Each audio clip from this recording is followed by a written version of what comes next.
कोण आणि कोण बोलणार आहे काय?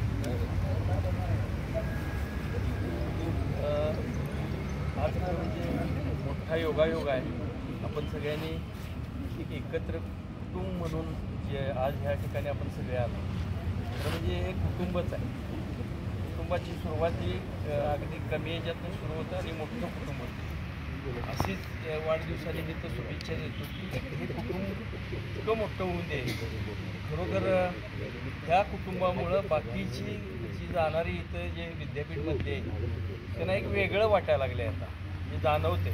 मला बऱ्याच जणांनी म्हटले की तिथं जे व्यायाम घेतात तो एक वेगळ्या पद्धतीने घेतात. बागी सरांच्यामुळं खरं म्हणजे माझ्यातसुद्धा बरेच दोष म्हणजे अतिशय आपण ज्या कंपनीत काम करत असतो तिथला ड्रेस किंवा तो ड्रेस घेऊन घरात तो ड्रेस आणायचा आणि घरातल्यांच्यावरून चिडचिड करणं. ज्यावेळी बागी सर आम्हाला भेटले तो काळ असा होता की म्हणून आम्ही आज जिवंत आहे. आम्ही कोरोना लागला आणि पोलीससुद्धा बंद करायला लागली तरी बागी सर तिकडनं झाडात त्यामध्ये यायचे. आणि मी खरोखर कोरोना काळामध्ये ज्यावेळी व्यायामाला सुरुवात केली त्यामुळं आम्ही कुणालाही आम्हाला कोरोना झाला नाही किंवा काही नाही. मी तर असा फिटनेस आज मला झालेला आहे की म्हणजे डोक्यातले विचार जे सर कायम सांगत असतात ते पूर्ण नील केल्यात. म्हणजे मी घरात गेल्यानंतर घरातले विचार, दारात गेले की दारातले, ऑफिसमध्ये असतील ऑफिसमध्ये, तिथल्या तिथं सोडून देण्याचं जे काम केलं ते मी माझ्यात आता ती प्रगती झाली आहे, चांगलीच प्रगती झाली आहे. दुसरी गोष्ट म्हणजे राजतंत्र ग्रुपमध्ये सर जे व्यायाम घेतात मी आता गेली 8-9 वर्ष त्या व्यायाममध्ये आहे. मला त्यातले जास्तीत जास्त 90 ते 80 व्यायाम आठवतात. जास्तीत 100 ह्याच्या पलीकडे काही मला आठवत नाही. मी तो प्रयत्न केला की त्याने जवळजवळ नाही म्हटलं तर मी व्यायाम करत होतो त्यावेळी 9000 व्यायाम केले.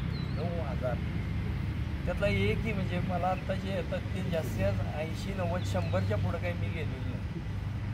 पण तो जे व्यायाम घेतात तो जर प्रत्येकानं नियम धरून जर केला आणि नियमानं केला, उगाच व्यायाम करायचा म्हणून त्यांचं लक्ष लय बारीक असते.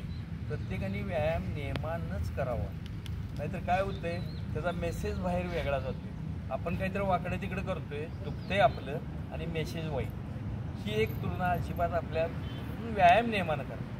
सर जे सांगतात त्या नियमात बसून करा.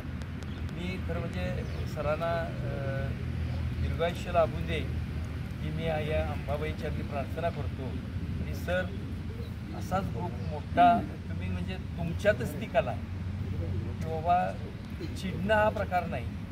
सगळ्यांना समान कोणी असू दे, काय जरी वाटलं तरी ते स्वतःच्या मनात ठेवून स्वतःचा चेहरा हसरा ठेवतात. त्यामुळं समोरचा जरी चिडला तरी तो परत हसरा होतो आहे. त्यामुळे हा गुण त्यांच्याकडे आहे. त्याबद्दल त्यांना मी वाढदिवसानिमित्त शुभेच्छा देतो.